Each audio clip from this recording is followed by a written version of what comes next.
उदासीन पूज्य चरण स्वामी श्री दशरथ बाबा के पावन पाद पद्मों में नमन। मंचस्थ स्वामी श्री राममूर्ति जी महाराज, वंदनीय साधु समाज, परम आदरणीय सत्संग प्रेमी महानुभावों, धर्मानुरागिनी माताओं एवं धर्मशीला बहनों,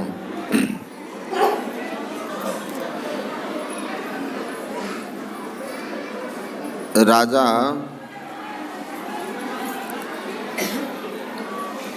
परीक्षित की कथा आप लोग जानते हैं।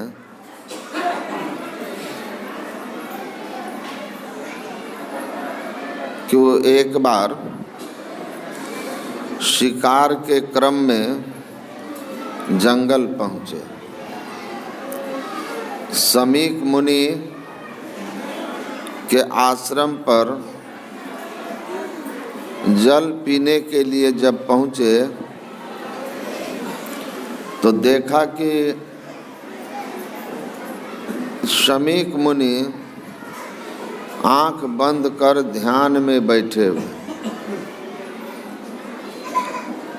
राजा परीक्षित को बड़ा बुरा लगा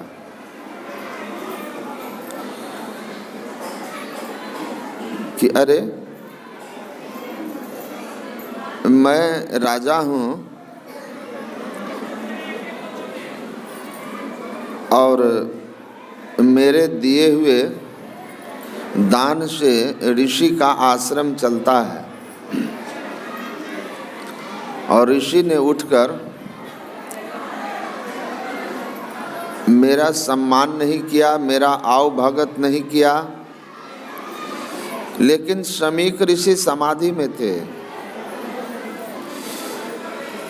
और ध्यान समाधि में जिनकी स्थिति होती है उनकी वृत्ति बाहरी दुनिया से बिल्कुल कटी हुई होती है। अंतर जगत में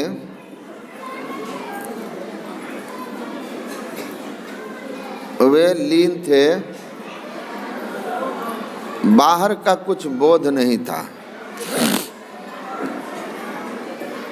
गुरु महाराज जी कहते हैं, साधन में पग जाए अति गंभीर हो, या तन की सुधि ना रहे, धीरवर वीर सो, सांझ भोर दिन रैन कछु जाने नहीं।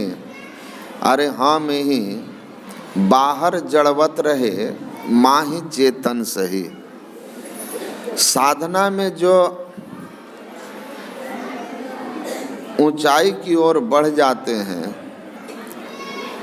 जिन्होंने अपने चेतन वृत्ति का पूर्ण सिमटाव 10वें द्वार में करने में सफलता पा ली है, वह एक बिंदुता तक सिमटी हुई वृत्ति वाला अपने को पिंड से ऊपर करके ब्रह्मांड में रखता है। और ऐसी स्थिति में उसको बाहर के संसार का बिल्कुल बोध नहीं रहता, लेकिन अंतर जगत का पूरा बोध होता है। समीक इसी अवस्था में थे। उसे कहाँ राजा के आने की पता चलता, लेकिन राजा को बुरा लगा क्योंकि राजा कलयुग के प्रभाव में आ गए थे।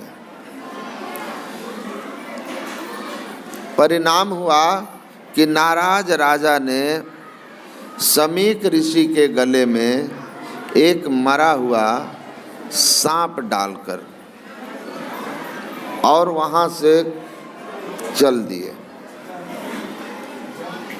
उनका पुत्र श्रृंग ऋषि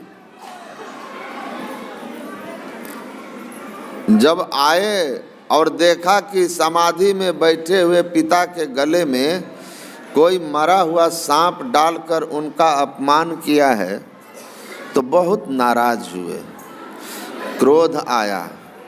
पिता का अपमान क्रोध पैदा किया, और जब ज्ञात हुआ कि ऐसा राजा ने किया है तो उन्होंने कहा कि राजा को राजमद हो गया है और राजमद में राजा मेरे पिता का अपमान किया है, तो मैं उसको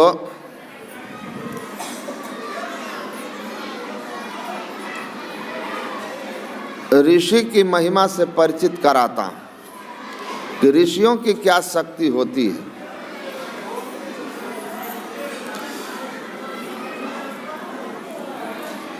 तुरंत श्राप दिया कि आज से 7वें दिन तक्षक नाग उसको डसेगा और राजा की मृत्यु हो जाएगी। राजा बहुत, जब यह खबर राजा तक पहुंची तो राजा बहुत भयभीत हो गए, उनको बहुत डर हो गया। ऋषि के श्राप की बात सुन करके उनको विश्वास हुआ कि हमारी मृत्यु अटल है, अब मरना तो होगा ही, तो क्या करूं? तो मन में आया कि क्या जीवन है अनमोल जो ईश्वर ने हम पर कृपा की। अभी आपने पाठ में सुना है कि नर्तन सम नहीं कौनि देहि, जीव चराचर जांचत जेहि, स्वर्ग नरक अपवर्ग निशेनी, ज्ञान विराग भगति सुख देनी। कि नर्तन के समान दूसरा कोई तन नहीं है जिसके लिए सभी जीव लालायित हैं। देवता तक जिस तन की कामना करते हैं और जो देवताओं के लिए दुर्लभ है, ऐसा शरीर हमको मिला। महाभारत में भी आप पढ़ेंगे जहाँ भगवान विष्णु अपने मुंह से कहते हैं कि गुह्य ब्रह्म तदिदम ब्रवीमि न मनुष्यात् श्रेष्ठ तरम ही किंचित। भगवान विष्णु कहते हैं, हे नारद, मैं आपको गुप्त मर्म की बात बता रहा हूँ, भेद बता रहा हूँ। मनुष्य शरीर से श्रेष्ठ कोई शरीर नहीं है। राजा परीक्षित को लगता है कि मैं अपने इस देव दुर्लभ मनुष्य शरीर को पाकर जो कर्म हमको करना चाहिए था, जिस हेतु परमात्मा ने मनुष्य का शरीर दिया, राज की भोग में और राज की व्यवस्था में, राज सुख में हम भूल गए और संसार सुख, राज सुख, हमें जिस दुर्लभ व्यवस्था का लाभ लेना था हमें, वह मोक्ष का द्वार, वो मोक्ष का द्वार जो ईश्वर कृत है, उस मोक्ष के द्वार की हमने खोज ही नहीं की और मृत्यु सामने आ गई। तो अब तो पछताने के सिवा दूसरा कोई रास्ता नहीं। तो जो भी समय शेष है, इस देव दुर्लभ शरीर से बचे हुए शेष समय का सदुपयोग कर लेना चाहिए।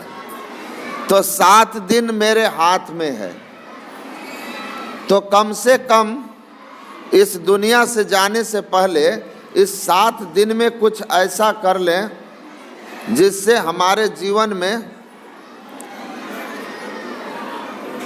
कुछ ऐसी पूंजी पास हो जाए जो यहाँ से जब जाएं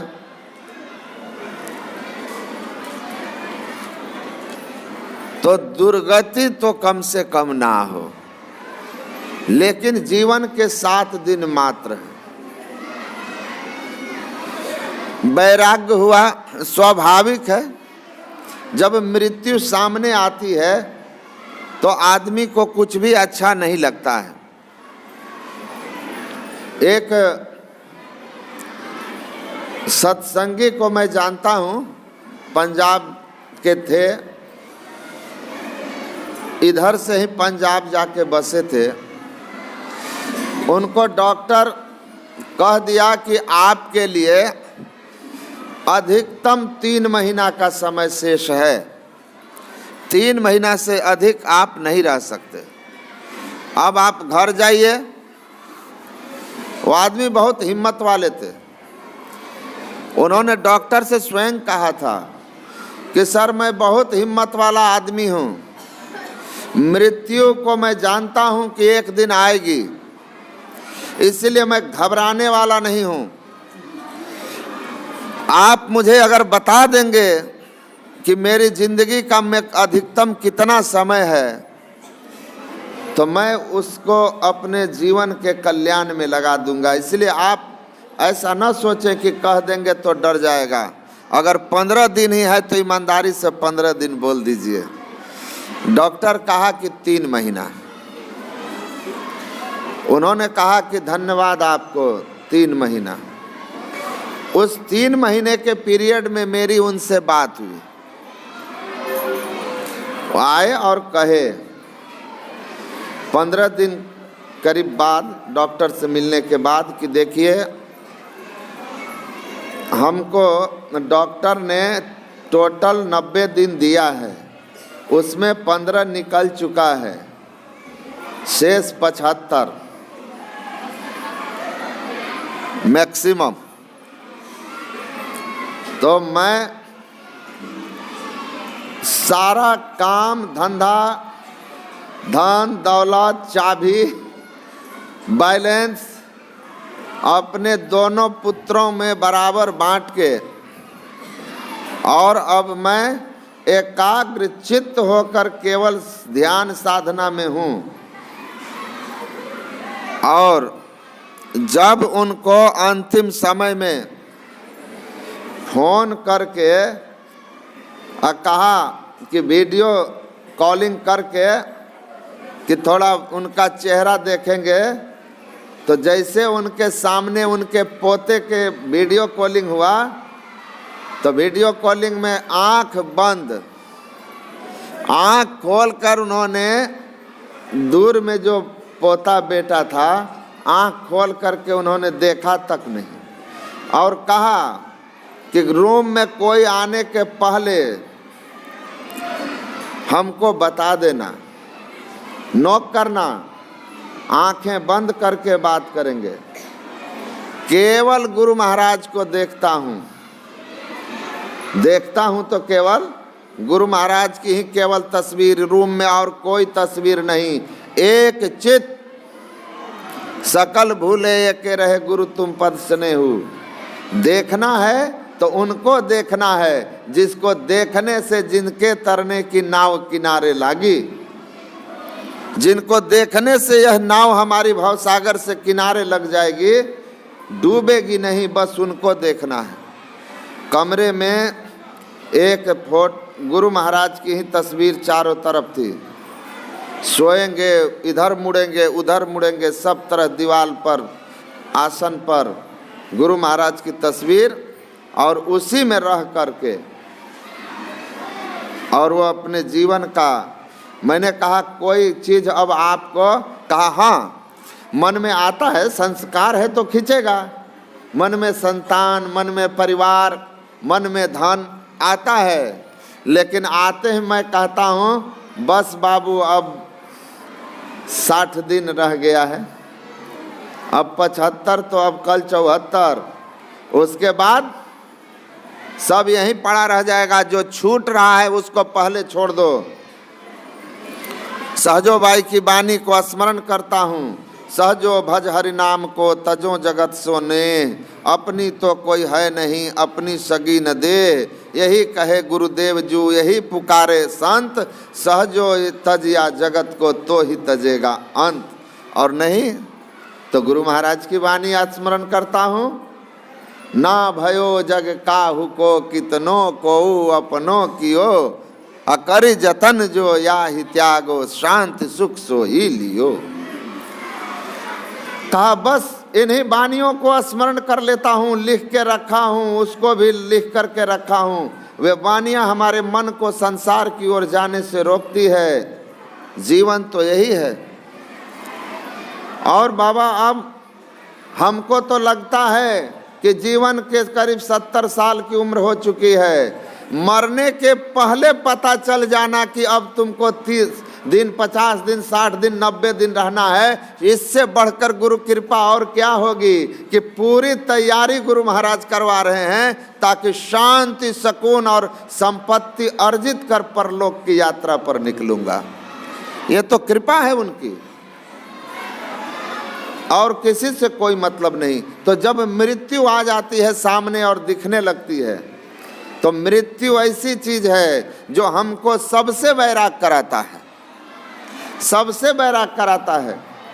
इससे बड़ा और कुछ नहीं। इसीलिए नारायण स्वामी ने कहा, 2 बातों को याद रख जो चाहो कल्याण, नारायण एक मौत को दूजे श्री भगवान। एक मौत को याद रखिए, आसक्ति नहीं होने देगा, आसक्ति नहीं होने देगा मौत।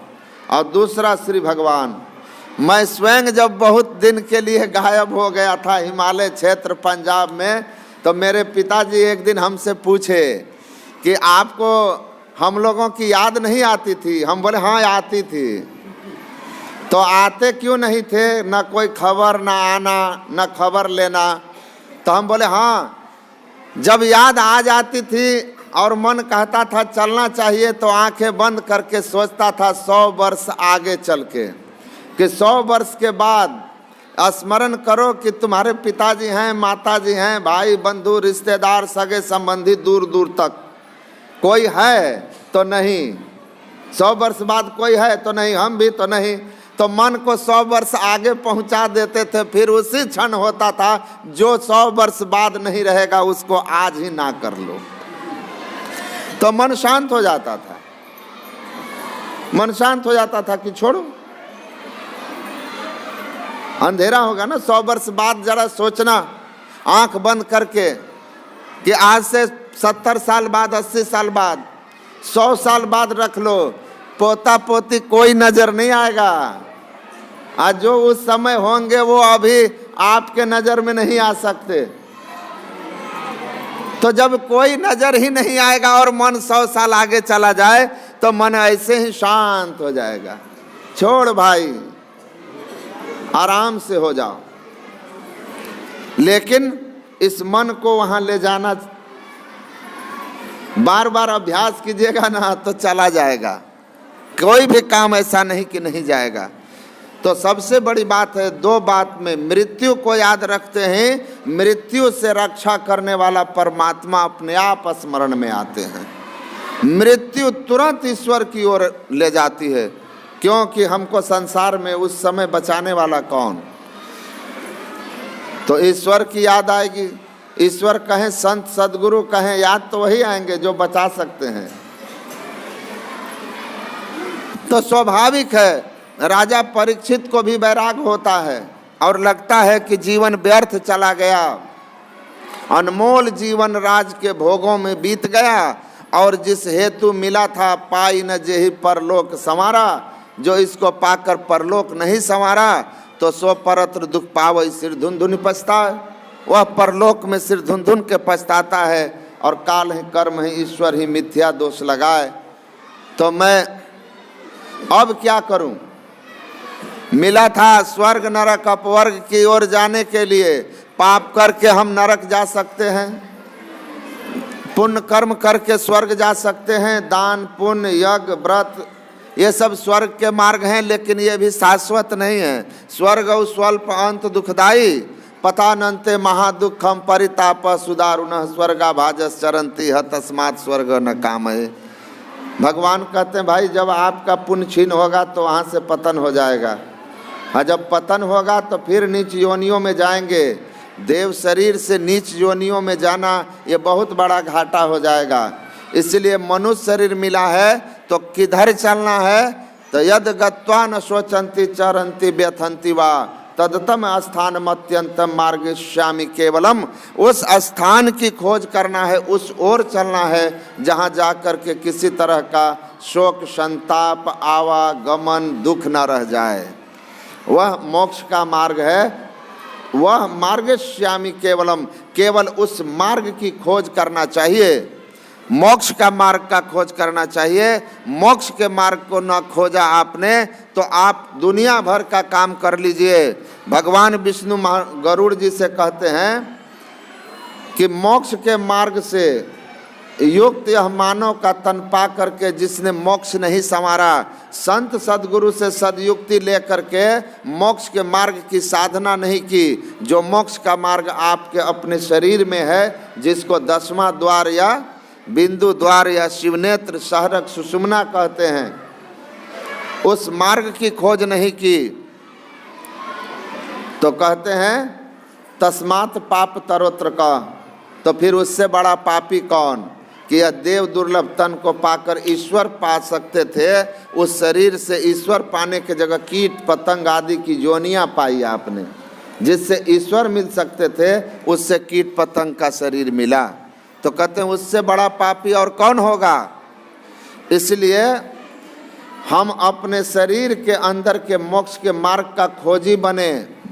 यह मोक्ष का मार्ग हमारे भीतर ईश्वर ने ही बनाया है, लेकिन वो बंद है। गुरु भेद देवे सार, खोले बंद 10म द्वार हो, ब्रह्मांड में पैसार लखो ज्योति चमत्कार। भेद से ही मोक्ष के मार्ग को कोई खोज सकता है।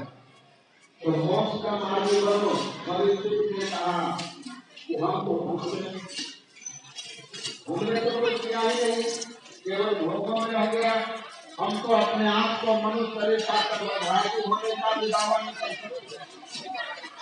स्वामी रामकृष्ण ने कहा कि only a man claim to be fortunate who has got the way of salvation। वही मनुष्य अपने को बलभागी होने का दावा कर सकता है कि मैं मनुष्य हूँ देव दुर्लभ तन में, जो अपने अंदर स्थित मोक्ष के मार्ग को खोजा हो। जो मोक्ष मार्ग को खोजने वाला नहीं है वह अपने को बलभागी होने का दावा नहीं कर सकता। सत्कर्मों तो करते हुए मोक्ष मार्गी होना ही मानव जीवन की सार्थकता है। परीक्षित चले जाते हैं इसी अफसोस के साथ राज त्याग करके अपने कल्याण का मार्ग ढूंढने कि बाकी के 7 दिन में अब क्या होगा। व्याकुल बेचैन गुरु की खोज करने के लिए, कल्याण का मार्ग खोजने के लिए महाराज सुखदेव जी के पास पहुंच जाते हैं। सुखदेव जी महाराज को जब उन्होंने कहा कि एक ऋषि का मैंने कलियुग के प्रभाव में आकर जिन ऋषियों का सम्मान करता था, मैं उन्हीं का अपमान किया, श्रापित हो गया हूँ महाराज, और 7वें दिन मेरी मृत्यु होनी तय है। तो मेरे जीवन का मानव जीवन मेरा व्यर्थ जा रहा है।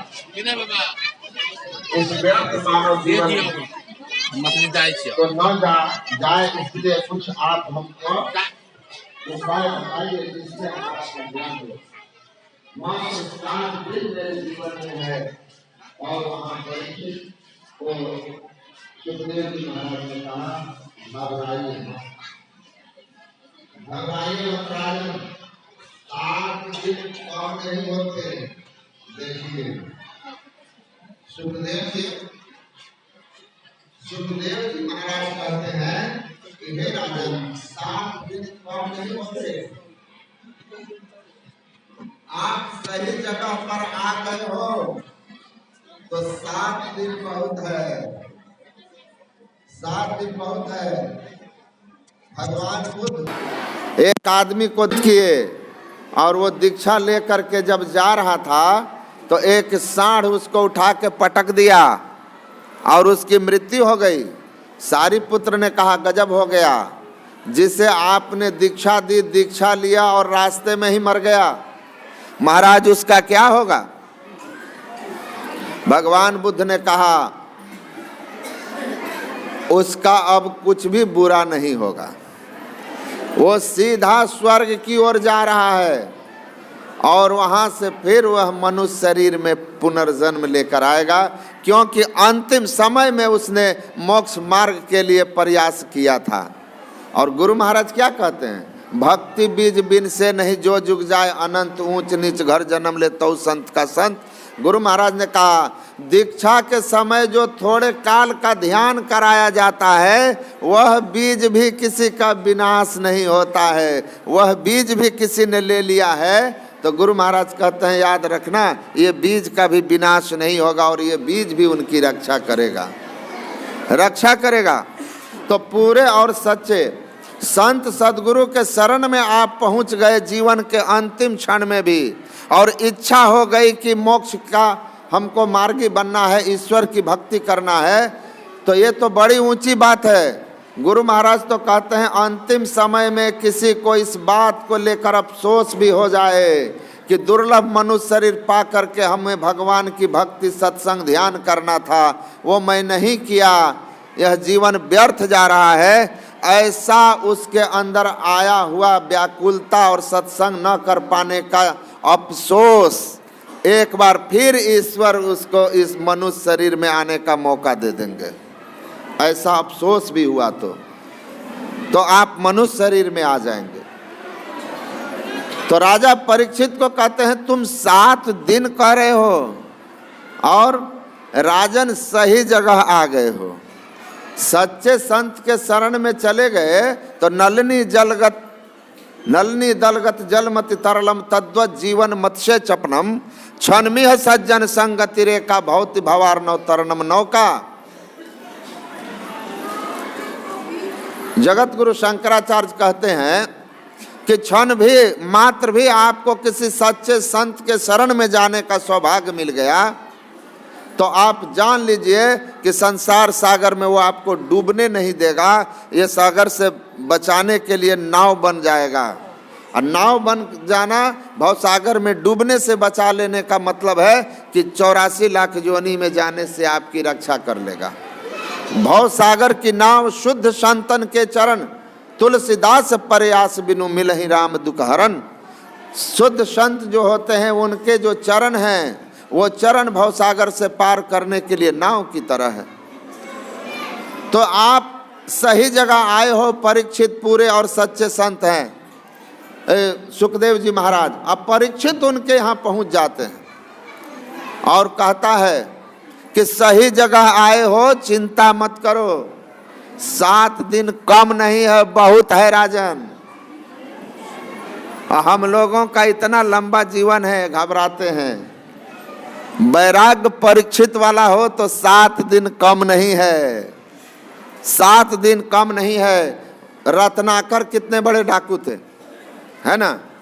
कटिहार में था मैं सत्संग में, तो एक आदमी आए और बोलने लगे किसी के संबंध में कि वो नहीं सुधर सकता, सब सुधर जाएगा, वो नहीं सुधर सकता। आकर मेरे पास सुना रहे थे। मैंने उनसे कहा कि देखिए, जहाँ तक मैं समझता हूँ कि दुनिया में आदमी कोई खराब नहीं होता है। परमात्मा की बनाया हुआ मनुष्य माँ की गर्भ से निकल करके आता है, निश्चल बालक होता है, अच्छा अब बुरा नहीं होता है। संग दोष के कारण, संग दोष हो जाने से, बुरों के संग मिल जाने से उसको उस संग का रंग लग जाता है और इसलिए वो गलत हो जाता है, उसके रास्ते भटक जाते हैं तो उसके पांव डगमगा जाते हैं। तो हम कहने लगते हैं वो गलत हो गया, वो गलत आदमी है। जिस दिन संग दोष ने उसको बुरा बना दिया तो स्मरण रखिए, अच्छे का संग जब उसको हो जाएगा उस दिन वो आदमी धीरे धीरे पलटना शुरू हो जाएगा, वो सही राह पर चलने लगेगा।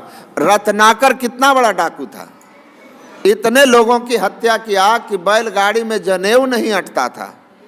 और रत्नाकर अगर महर्षि वाल्मीकि बन सकते हैं तो आप और किसी के बारे में कैसे कह सकते हैं कि वो आदमी नहीं बदल सकता, वो आदमी में सुधार नहीं हो सकता। मैंने कहा मैं जिंदगी में किसी भी बुरे से बुरे व्यक्ति के लिए निराश नहीं होता हूँ कि इसको सुधारा नहीं जा सकता है, किसी को भी सुधारा जा सकता है। हाँ, आप में नारद वाली शक्ति होनी चाहिए, आप में भगवान बुद्ध वाली शक्ति होनी चाहिए, तो आप अंगुली माल को मिनट में पलट दोगे, जिसको राजा प्रसेनजीत की पूरी सेना नहीं बदल सकी, नहीं सुधार सकी। तो बदल सकता है, अच्छे का संग हो जाए, क्यों नहीं बदलेगा? संग का रंग लगता है। स्वाति का बूंद जब वह सांप के मुंह में पड़कर विष बनता है, तो मोती बन सीपी के गर्भ में मुंह में जाकर के मोती भी बन जाता है। बूंद तो वही है, स्थान भेद हो गया, संग भेद हो गया, उसका गुण भेद हो गया। तो ईश्वर ने सबको, हम आप सब, ईश्वर अंश जीव अविनाशी चेतन अमल सहज सुख राशि, हम सब समान हैं। संग ने हमको अच्छा और बुरा किया है, संग बदल जाएगा, बदल जाएगा। तो हमको कहते हैं चलिए ईश्वर करे आपकी बात सही हो जाए और परिवर्तन हो जाए, तो परिवर्तन हो जाता है। भगवान सुखदेव जी परीक्षित को समझाते हैं, कहते हैं कि हम जैसा कह रहे हैं, अब तुमने मनमुख जिया है राजन, आज से तुम मेरे अनुकूल जियोगे, गुरुमुख होके जियोगे। आज से तुम्हारा 7 दिन बिल्कुल मेरे अनुसार होगा, आप अपने अनुसार आज से नहीं जियोगे। तो 7 दिन बहुत है, बहुत है। ये युकी को फ्यूजिता गुरु महाराज से आई दीक्षित होने, दीक्षा ली, खोजते खोजते जापान से स्वप्न में, जापान में स्वप्न में गुरु महाराज को देखी, और उनको ढूंढते ढूंढते 2 बार में भारत आकर गुरु महाराज से मिली, उनसे दीक्षित हुई। और आप जानते हैं कि ध्यान करने बैठी तो बहुत कुछ उसको अनुभव में आ गया, बहुत कुछ अनुभव में आ गया। वैराग्य इतना तीव्र था युकी को फ्यूजिता का और गुरु के प्रति श्रद्धा, कि जापान में स्वप्न में देखी थी। और भारत संतों की भूमि है। ये जिनके द्वारा आज का कार्यक्रम हो रहा है, हमारे दहाव जी जो लंच घाट के अभी मालिक हैं, इन्हीं के द्वारा यह कार्यक्रम आयोजित किया गया है। तो गए थे हमारे पास, मेरी इनसे फ़ोन पर बात हुई थी, आमने सामने आज मुलाकात पहली बार जी। तो बास्की जी गए थे 3-4 आदमी के साथ जो बगल में बैठे हैं, तो वहाँ कुप्पा घाट गए थे। तो हमसे कहे, तो हम बोले कि देखिए समय तो बहुत व्यस्त हैं, तो बोले कि खरवास में जो है अच्छा काम करने से डबल लाभ होता है। शास्त्र में भी लिखा हुआ है कि खरवास का महीना जो है पुण्य कर्म डबल लाभ देता है। तो चलिए ठीक है, जहाज के व्यापारी भी तो हैं, तो डबल लाभ के लिए तो मैं कहा कि 8 तारीख को समय खाली है और संजोग की यहाँ साप्ताहिक सत्संग का भी दिन है। तो हमने कहा ठीक है होगा। तो देखिए मैं कह रहा था कि राजा परीक्षित चूक गए थे, राज के भोगों में राजा परीक्षित चूक गए, और मृत्यु सामने आई तो डर गए कि अब क्या करें। सुखदेव जी के पास गए कि अब क्या करें, कुछ कमाया तो नहीं परलोक ले जाने के लिए, कुछ ले जाने के लिए कहाँ कमाए। एक सेठ थे, बहुत पैसा कमाए, और अपने स्टाफ सबको भी रात दिन अधिक से अधिक काम कराने के लिए प्रेरित करते थे, खुद भी करते थे, और कहते थे कि हम आपको जो है डबल वेतन देंगे लेकिन मेहनत खूब कीजिए। तो एक मैनेजर था, एक दिन कहा कि सेठ जी इस सब लेके जाइएगा का आप, ये जितना धन संपत्ति आप अर्जित किए सब लेके जाइएगा, सब यहीं रह जाएगा, हमको तो थोड़ा ध्यान भजन करने दीजिए, पैसा तो सब लेके जाएंगे नहीं, ध्यान भजन करने दीजिए। तो कहा कि अरे नहीं लेके जाएंगे, तो कहा नहीं कोई कुछ नहीं लेके जाता। कौन लेके गया? वो भी ना कुछ ले गया जो दुनिया का माली था। सिकंदर जब चला तो दोनों हाथ खाली था। कहा जब बादशाह सिकंदर कुछ नहीं ले गए तो आप क्या ले जाएंगे? बड़े चिंतित हो गए। जो आता था उसको कहते कि कोई व्यवस्था है कि यहाँ से कुछ लेके ऊपर जाऊं? तो कहा कुछ नहीं लेके जाता महाराज, सुई भी साथ नहीं जाती। धन को गिने निज तन न सहाय, तुम हंसा एक एका। कि धन की क्या परवाह कर रहे हो? जिस तन को लेकर इस धराधाम पर आए थे वो तन भी आपका यहीं रह जाएगा। आप अकेले निकलोगे यहाँ से तो धन कैसे ले जाएंगे? तो बड़े चिंतित हो गए सेठ जी कि इतना धन वैभव किया कमा करके और जाऊंगा सब छोड़ के। जो आए तो कहे कोई व्यवस्था लगा दो, ठीक, कोई व्यवस्था लगा दो ताकि हम ले करके यहाँ से कुछ जा सकें। तो कहा महाराज हम व्यवस्था लगा देते। एक महात्मा आए और कहा हम व्यवस्था लगा देते हैं, जितना चाहिए लेके चले जाइएगा। कहा कितना? तो कहा कि देखिए ये जो आप जो कमाते हैं, विदेश जाते हैं, तो विदेश यात्रा पर जब आप निकलते हैं तो यहाँ से अमेरिका जाते हैं तो कैसे लेके पैसा जाते हैं? आप कैसे लेके जाते हैं? यही पैसा वहाँ चलता है? कहा नहीं, अमेरिका में डॉलर चलता है। इंग्लैंड गए होंगे तो कहा इंग्लैंड का रुपया, भारत का रुपया वहाँ नहीं चलता। वहाँ की करेंसी में यहाँ का रुपया बदल के तब वहाँ ले जाते हैं, एयरपोर्ट पर चेंज कराना पड़ता है। तो जिस देश में जाइएगा अपने देश की रुपया को उस देश के रुपया में चेंज करो तब वहाँ चलेगा, नहीं तो ये रुपया वहाँ कागज का टुकड़ा है, इसका कोई वैल्यू नहीं है। तो कहा कि बस जब धरती के देश में आपका रुपया नहीं चलता, आपका धन नहीं चलता, तो उस देश में कैसे चलेगा भाई? वहाँ कैसे चलेगा? वहाँ भी ये रुपया, ये करेंसी नहीं चलती। तो कहा वहाँ के लिए कौन सी करेंसी चलेगी? कहा ये जो करेंसी कमा के रखे हो ना धन, इस धन को वहाँ चलने वाला धन में चेंज कर लो। कहा वहाँ कौन सा धन चलेगा?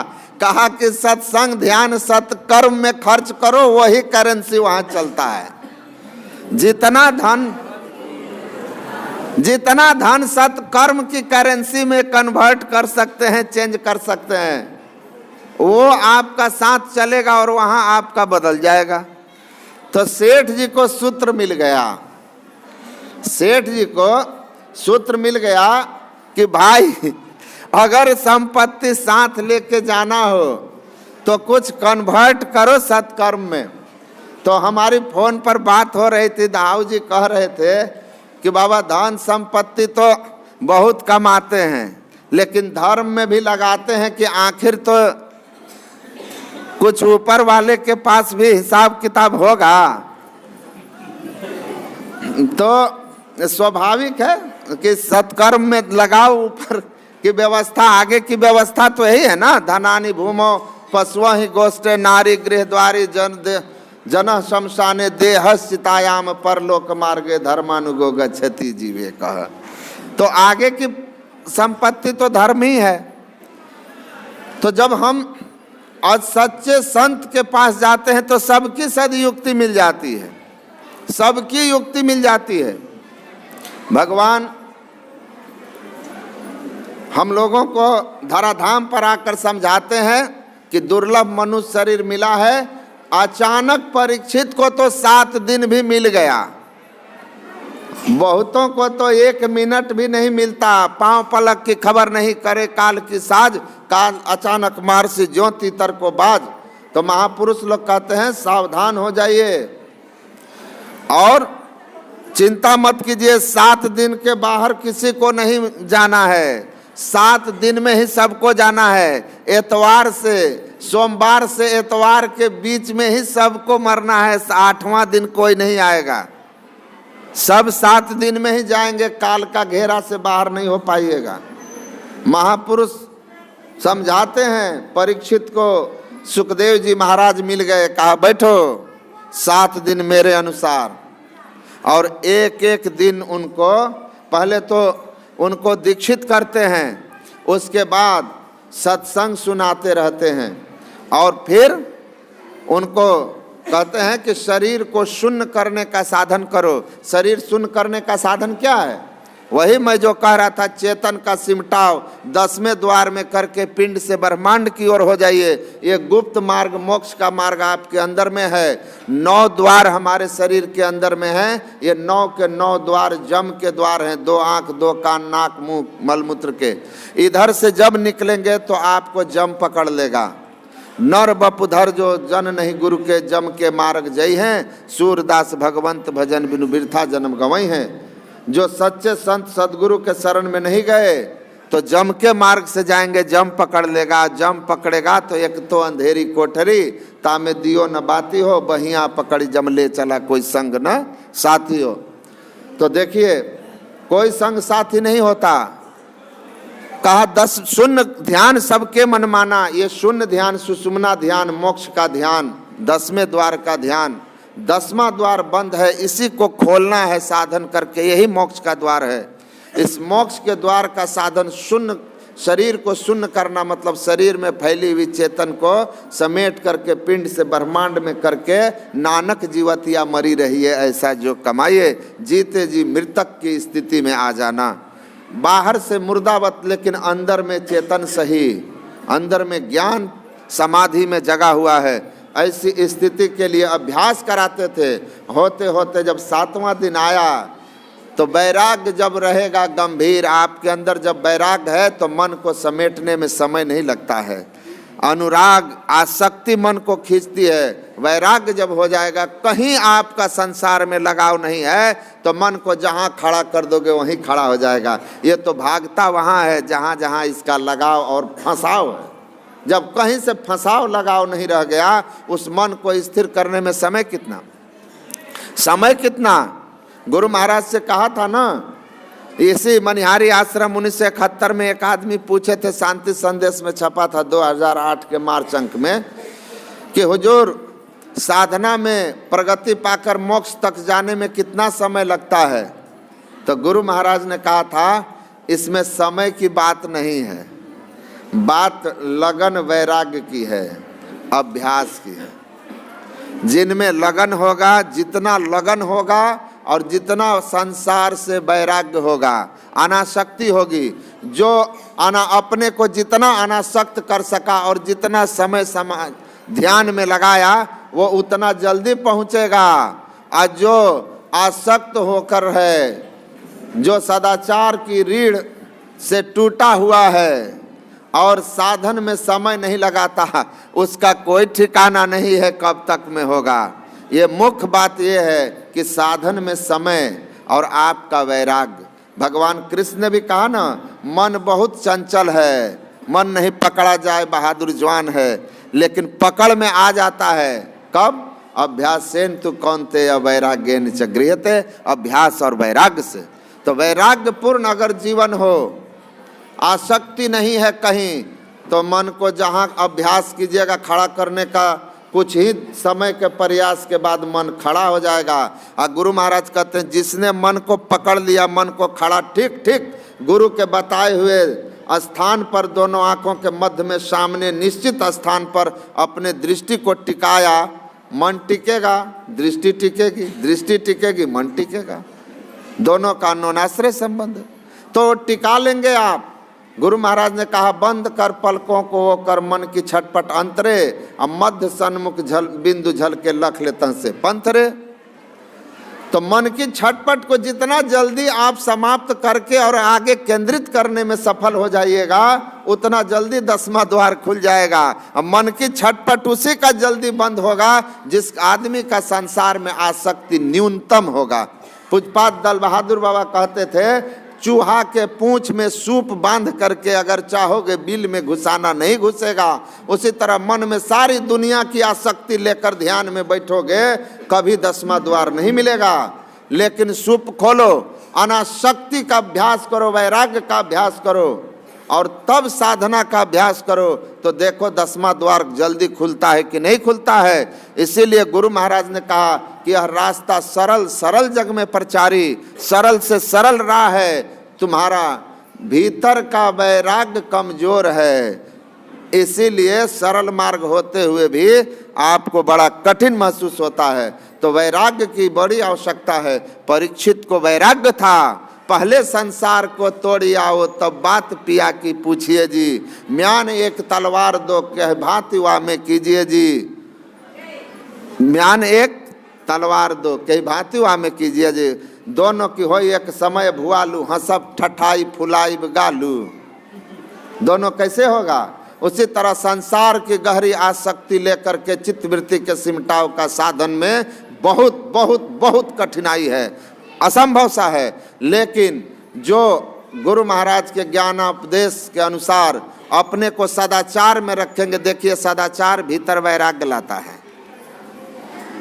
सदाचार में दृढ़ करके और नियम से त्रैकाल संध्या करेंगे तो धीरे धीरे उनके चित्तवृत्ति का सिमटाव भी होगा, मानस जप मानस ध्यान भी ठीक ठीक होगा, तो दृष्टि योग भी होगा और 10वां द्वार भी खुलेगा, पिंड से ब्रह्मांड की ओर चलेगा और चलते चलते सार शब्द को परख करके निःशब्दम परमम पदम में पहुंच करके मोक्ष को संवार लेगा और उसका जीवन सार्थक हो जाएगा।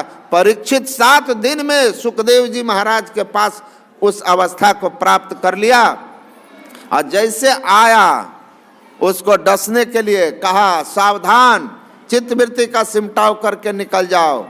और पता है गुरु ने स्पर्श किया, समाधि लगी, तक्षक शरीर को डसा और परीक्षित जो है परमात्मा के यहाँ चले गए, सार शब्द के सारे सूरत को संलग्न करके उनका कल्याण हो गया। तो 7 दिन कम नहीं है। वैराग्य भाव से रह करके साधन करते रहेंगे तो आप मनुष्य शरीर को सार्थक कर लेंगे। इसीलिए कुछ भी हो जाए स्मरण रखिएगा, सत्संग और ध्यान हमारा कभी नहीं छूटे, कभी नहीं छूटे। और मूल काम है मोक्ष का द्वार को संभालना, संवारना और इसको पाने के लिए सतत अभ्यास करते रहना, संसार का काम करते रहो लेकिन अभ्यास भी करते रहिए। देखिए भंडारा बहुत श्रद्धा से उन लोगों ने बनाया है, तो आप सब लोग भंडारा का प्रसाद ग्रहण करेंगे, ऐसे नहीं जाएंगे।